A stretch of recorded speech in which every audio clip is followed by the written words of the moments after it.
Hello friends, welcome to my YouTube channel. So today in this video I am going to show you how to disconnect this or unpair or the forget this connected CMF Buds Pro 2 from this iPhone. So here you can see I successfully connected the CMF Buds Pro 2 to this iPhone. You can see it is connected. So let me show you how to disconnect this device from this iPhone.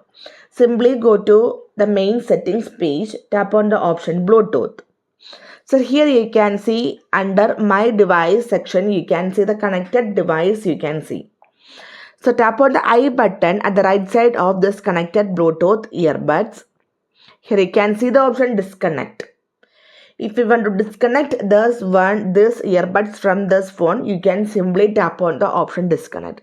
If you want to unpair or forget this device from this phone, you have to tap on the option forget this device. If you want to disconnect, tap on the option disconnect. If you want to again connect, simply tap on the option, the name of this earbuds.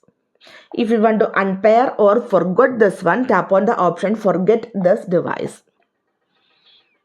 Tap on the option forget device. It is forgotten or unpair from this phone. So simply in this way we can disconnect or unpair or forget this device from this iPhone. So hope you guys enjoyed this video. Thank you for watching. Thank you. Bye bye.